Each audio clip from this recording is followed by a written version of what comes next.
সূরা কাফের ৩০ নম্বর আয়াত। আল্লাহ সুবহানাহু ওয়া তাআলা বলছেন, যেদিন আমি জাহান্নামকে জিজ্ঞেস করব, তুমি কি পূর্ণ হয়ে গেছো? সে বলবে, আরো আছে কি?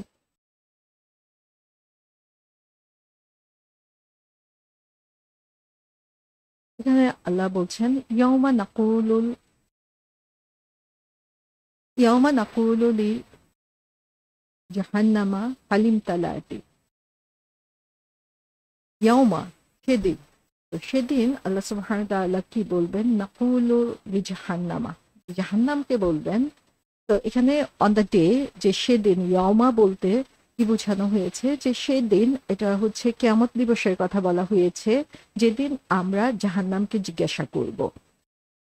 তো এখানে অন দ্য ডে বলতে তাফসীরকারগণ বলেছেন যে এর আগের আয়াতে আল্লাহ সুবহানাহু ওয়া তাআলা আমাদেরকে দেখিয়েছেন যে আল্লাহ বলছেন যে আমি আমার বান্দার প্রতি এর আগের আয়াতের সাথে আমরা যদি কন্টিনিউশন করি এটার, তাহলে দেখি এর কথাটা এরকম হচ্ছে যে মাঝখানে কিছু কথা যেন অমিট করা হয়েছে, বলা হয় নাই, কিন্তু আমরা যদি এটা নিয়ে চিন্তা করি আগের আয়াতের সাথে, তাহলে এটা চলে আসে। সেটা হচ্ছে যে আমি আমার বান্দার প্রতি কোনো ধরনের রং অথবা তাদের জন্য অনিজ্য কোনো কিছু করি নাই অন দ্য ডে, ইয়াউমা, যে সেদিন, যে তাদের উপরে কোনো ধরনের জুলুম করা হয় নাই অন দ্য ডে।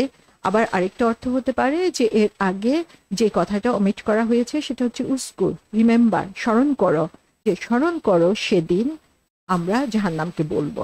তো এখানে আল্লাহ সুবহানাহু ওয়া তাআলা যে কথাটা উল্লেখ করছেন সেটা হচ্ছে যে হিসাবের পরে, বিচারের পরে জাহান্নামের সাথে যে কনভারসেশনটা শুরু হয়েছে, জাহান্নাম এবং জান্নাতের সাথে, সেই কনভারসেশনটা এখান থেকে শুরু হয়েছে। তো জাহান্নামকে জিজ্ঞাসা করা হবে যে হালিম তালাতি, হালিম তালা শব্দটা এসেছে ইমতেলা থেকে।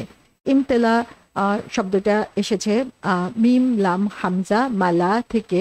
মালা শব্দের অর্থ হচ্ছে কোনো কিছু রাইজ টু দ্য টপ, যে কোনো কিছু হচ্ছে উপরের লেভেল পর্যন্ত উঠে যাওয়া, কোনো কিছু পরিপূর্ণ হওয়া, এবং পরিপূর্ণ হতে হতে যখন উপরের লেভেলে উঠে যায় তখন সেটাকে ইমতেলা বলা হচ্ছে। তো আল্লাহ বলছেন যে আমরা জাহান্নামকে সেদিন জিজ্ঞাসা করব, তুমি কি পরিপূর্ণ হয়ে গিয়েছো এমন ভাবে যে একদম উপর পর্যন্ত তুমি পূর্ণ হয়ে গিয়েছো? তো এই প্রশ্নটা সেদিন জাহান্নামকে করা হবে। তো এখানে আমরা দেখি যে সূরা সাজদাতে আল্লাহ সুবহানাহু ওয়া তাআলা বলেছেন যে আমি ইচ্ছা করলে প্রত্যেককে সঠিক দিক নির্দেশ দিতাম, কিন্তু আমার এই উক্তি অবধারিত সত্য যে আমি জিন ও মানব সকলকে দিয়ে অবশ্যই জাহান্নাম পূর্ণ করব। তাহলে জাহান্নাম পূর্ণ হয়ে যাবে সেদিন জিন এবং মানুষ দিয়ে, যারা হচ্ছে সঠিক দিক নির্দেশনা ফলো করেনি তাদেরকে দিয়ে। সূরা হুদে সেম ধরনের কথা বলা হয়েছে, যেখানে বলা হচ্ছে তোমার পালনকর্তা যাদের উপর রহমত করেছেন তারা ব্যতীত সবাই চিরদিন মতভেদ করতেই থাকবে, এবং এজন্যই তাদেরকে সৃষ্টি করেছেন। আর তোমার আল্লাহর কথাই পূর্ণ হলো যে অবশ্যই আমি জাহান্নামকে জিন ও মানুষ দ্বারা এক যুগে ভর্তি করব। তাহলে এখানেও আমরা দেখতে পাচ্ছি যে আল্লাহ সুবহানাহু ওয়া তাআলা জাহান্নামকে পরিপূর্ণ করে দিবেন জিন এবং মানুষ দ্বারা। এবং এখানে যে বৈশিষ্ট্যের কথা বলা হয়েছে সেটা আমাদের জন্য খুব কেয়ারফুলি খেয়াল করা উচিত। সেটা হচ্ছে যে আল্লাহ তাদের উপরে রহমত করেছেন, এবং সেই রহমতের কারণে তারা হচ্ছে মতভেদ করা থেকে, ইখতিলাফ থেকে, তারা হচ্ছে আল্লাহ সুবহানাহু ওয়া তাআলা যে নির্দেশ দিয়েছেন সেটার ব্যাপারে যে মত বৈষম্য, সেখান থেকে তারা দূরে সরে থাকে। তো এবং সেই ধরনের লোক যারা হচ্ছে এই ধরনের বিভেদ বৈষম্যের মধ্যে রয়েছে তাদেরকে দিয়ে এই জাহান্নামকে পরিপূর্ণ করা হবে। তো এখানে জাহান্নামকে পরিপূর্ণ করার ব্যাপারে আমরা দেখতে পাচ্ছি যে আমাদের জন্য খুবই স্কেয়ারি একটা সত্য এখানে বলা হচ্ছে যে সেদিন জাহান্নামকে জিজ্ঞাসা করা হবে তুমি কি পরিপূর্ণ হয়ে গিয়েছো? তখন জাহান্নাম কি বলবে? ওয়াতাকুলু হাল মিম মাজিদ।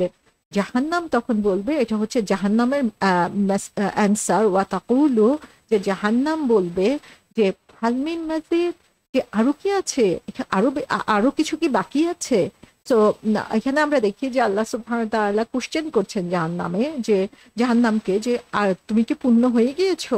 এবং জাহান্নাম উত্তর দিচ্ছে কিভাবে? আরেকটা প্রশ্নের মাধ্যমে, আরো কিছু কি বাকি আছে?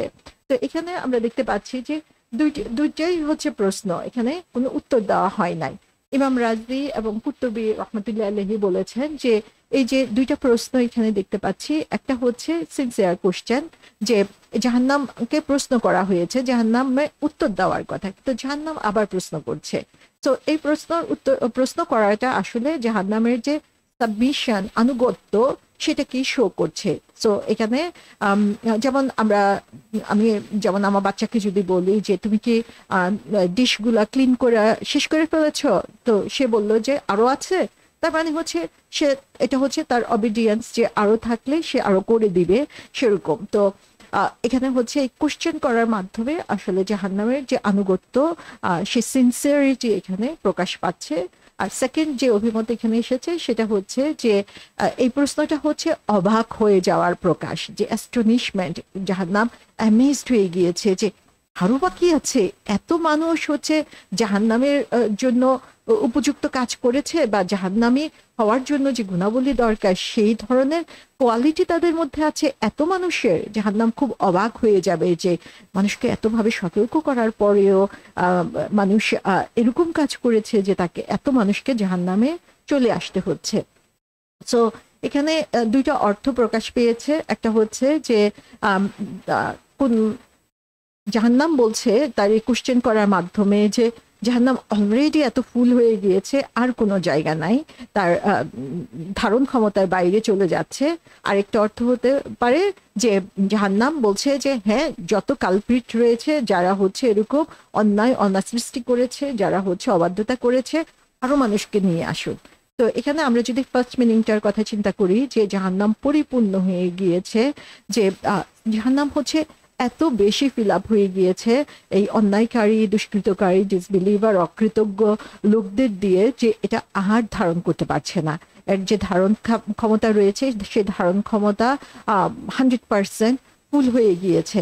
তখন যখন আল্লাহ জিজ্ঞাসা করবে যে তুমি কি পূর্ণ হয়ে গিয়েছো, তখন জাহান্নাম কেঁদে উঠবে, যে জাহান্নাম হচ্ছে ভীত হয়ে উঠবে যে আরো রয়ে গিয়েছে, আমার তো আর জায়গা নেই, এরকম অবস্থা জাহান্নামের তখন সেই অবস্থাটা প্রকাশ পাবে।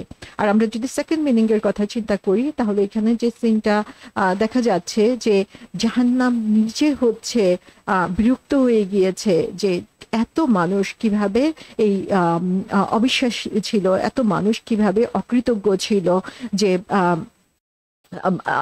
তাদের প্রতি জাহান্নাম এত বেশি অসন্তুষ্ট, যে জাহান্নাম তখন বলতে থাকবে যে হ্যাঁ, আরো দাও, আরো দাও, যারাই হচ্ছে এই অযোগ্য, অকৃতজ্ঞ, অবিশ্বাসী রয়েছে তাদেরকে পরিপূর্ণ করে দাও, তাদেরকে দিয়ে জাহান্নামকে পরিপূর্ণ করে দাও। তো এখানে তাফসীরকারগণ যে একটা বিষয়ে আলোকপাত করেছেন, সেটা হচ্ছে যে এই যে জাহান্নামের সাথে আল্লাহ সুবহানাহু ওয়া তাআলার যে কথা হচ্ছে, এটা কি সত্যি সত্যি এই কথাগুলো হবে কিনা, যে জাহান্নাম নিজে কি কথা বলবে কিনা, নাকি এটা একটা ম্যাটাফরিক, বা এটা একটা উদাহরণের মাধ্যমে বোঝানো হয়েছে, যে জাহান্নামকে একটা লিভিং বিং, বা জাহান্নামের কি বুদ্ধি রয়েছে এভাবে কথাবার্তা বলার জন্য বা জবাব দেওয়ার জন্য। তো এখানে তাফসীরকারগণ বলেছেন যে এটা আসলে সঠিক অবস্থা কি সেটা আমাদের জ্ঞানের ঊর্ধ্বে, কিন্তু আমরা বিভিন্নভাবে কোরআন হাদিসের মাধ্যমে যে জিনিসটা জানতে পারি, সেখান থেকে একটা আইডিয়া হলো যে এটা হচ্ছে তখনকার যে সিনারিওটা, সেটাকে আল্লাহ সুবহানাহু ওয়া তাআলা উল্লেখ করেছেন। তো হয়তোবা জাহান্নাম নিজে কথা বলবে না, কিন্তু জাহান্নামের যে এক্সপ্রেশনটা হতো, সেই এক্সপ্রেশনটা আল্লাহ সুবহানাহু ওয়া তাআলা এখানে তুলে ধরেছেন। আবার এমনও হতে পারে যে আল্লাহ সুবহানাহু ওয়া তাআলা সেদিন জাহান্নামকে সেই ক্ষমতা দিয়ে দিবেন, যে জাহান্নাম সেদিন কথা বলতে পারবে, এবং জাহান্নাম তখন কমিউনিকেট করতে পারবে, এবং আল্লাহ সুবহানাহু ওয়া তাআলা সেদিন তার সেই শক্তি বা সামর্থ্য সুযোগ করে দিবেন। তো যেটাই হোক না কেন, আমরা দেখি যে আল্লাহ সুবহানাহু ওয়া তাআলা সেই দিনে জাহান্নামের যে কঠিন অবস্থাটা, যে জাহান্নাম পরিপূর্ণ হয়ে যাবে এই মুসলিম, জালিম এবং অবিশ্বাসী লোকদেরকে দিয়ে, সেটা আল্লাহ সুবহানাহু ওয়া তাআলা বলছেন এখানে। এবং এই ব্যাপারে আমরা দেখি যে আবু হুরায়রা রাদিয়াল্লাহু আনহু বর্ণনা করেছেন যে জাহান্নামকে জিজ্ঞাসা করা হবে তুমি কি পরিপূর্ণ, তখন সে বলবে যে আরো রয়ে গিয়েছে, যতক্ষণ পর্যন্ত না আল্লাহ সুবহানাহু ওয়া তাআলা সে জাহান্নামকে পা দিয়ে ঠেসে ধরবেন, এবং জাহান্নাম বলতে থাকবে যে যথেষ্ট, যথেষ্ট। আবার সেম ঘটনা বর্ণনা এসেছে আরেকটা হাদিসের মধ্যে, যেখানে বলা হচ্ছে যে মানুষকে জাহান্নামে নিক্ষেপ করতেই থাকবে, এবং তখন জাহান্নাম বলতে থাকবে যে আরো আছে, এবং আল্লাহ সুবহানাহু ওয়া তাআলা তখন পা দিয়ে সেটাকে ঠেসে ধরবেন এবং জাহান্নাম বলতে থাকবে যে যথেষ্ট যথেষ্ট বা ইউর গ্রেস অ্যান্ড কম্পেশন, যে তোমার দয়া এবং অনুগ্রহ দিয়ে। এবং রাসূল সাল্লাল্লাহু আলাইহি ওয়াসাল্লাম বলেছেন যে সেখানে যথেষ্ট জায়গা, জান্নাতে সেদিন যথেষ্ট জায়গা থাকবে যতক্ষণ পর্যন্ত না আল্লাহ আরেকটা নতুন সৃষ্টি তৈরি করে সেটাকে পরিপূর্ণ করেন এবং জান্নাতের যে খালি জায়গাগুলো সেগুলোকে পরিপূর্ণ করে দেন। তো আমরা এখানে দেখি যে জান্নাত অনেক প্রশস্ত হবে এবং সেখানে প্রচুর লোকের জায়গা থাকবে, কিন্তু সেখানে তার তুলনায় জাহান্নামেও প্রচুর লোক থাকবে এবং সেই জাহান্নাম হচ্ছে সেদিন তার ধারণ ক্ষমতার বাইরে এমন অবস্থায় চলে যাবে যে জাহান্নাম নিজেই হচ্ছে অবাক হয়ে যাবে। এখানে একটা হাদিসের মধ্যে আমরা দেখি, বুখারী শরীফের হাদিসে এসেছে যে জান্নাত এবং জাহান্নাম ঝগড়া করতে থাকবে। জাহান্নাম বলতে থাকবে যে আমি হচ্ছে আমাকে হচ্ছে সমস্ত অহংকারী এবং টাইরেন্ট বা যারা হচ্ছে ক্ষমতাশালী তাদেরকে দিয়ে পরিপূর্ণ করে দেওয়া হয়েছে। জান্নাত বলতে থাকবে যে আমার কি অবস্থা যে শুধুমাত্র গরিব এবং বিনয়ী লোক শুধু এখানে প্রবেশ করছে। আল্লাহ সুবহানাহু ওয়া তাআলা তখন জান্নাতকে বলবে যে তুমি হচ্ছে আমার দয়া এবং তোমার মাধ্যমেই হচ্ছে আমি আমার বান্দাদেরকে দয়া প্রদর্শন করে থাকি। এবং আল্লাহ সুবহানাহু ওয়া তাআলা জাহান্নামকে বলবেন যে তুমি হচ্ছে আমার শাস্তি এবং আমি এই শাস্তি আমার সেই সব বান্দাদের উপরে বান্দাদের উপরে সেই শাস্তি দিয়ে দেয় এবং তাদেরকে দিয়েই হচ্ছে পরিপূর্ণ করে দেয়। এবং জাহান্নামের ব্যাপারে বলা হবে যে আল্লাহ সুবহানাহু ওয়া তাআলা যতক্ষণ না এটাকে পা দিয়ে চেপে ধরবেন ততক্ষণ পর্যন্ত এটাকে পূর্ণ করতেই থাকবে, সেটাতে লোক নিক্ষেপ করতেই থাকবে এবং জাহান্নাম বলতে থাকবে যথেষ্ট যথেষ্ট, এবং জাহান্নাম হচ্ছে পরিপূর্ণ হয়ে যাবে এবং এর প্রত্যেকটা কর্নার প্রত্যেকটা দিক হচ্ছে এই জাহান্নামীদের দিয়ে তখন ভর্তি হয়ে যাবে। এবং আল্লাহ সুবহানাহু ওয়া তাআলা কখনোই তার কোনো সৃষ্টির প্রতি অবিচার করেন না। জান্নাতীদের ব্যাপারে বলা হয়েছে যে আল্লাহ সুবহানাহু ওয়া তাআলা আরেকটা সৃষ্টি করে জাতি তৈরি করবেন যাদেরকে দিয়ে সে জান্নাতকে পরিপূর্ণ করে দিবেন। তো সুবহানাল্লাহ, যে জাহান্নাম সেদিন নিজেই অবাক হয়ে যাবে যে এত মানুষ সেদিন জাহান্নামী হচ্ছে এবং সেই কঠিন যে দৃশ্যটা সেটাই আল্লাহ সুবহানাহু ওয়া তাআলা এই আয়াতের মাধ্যমে আমাদেরকে দেখিয়ে দিচ্ছেন।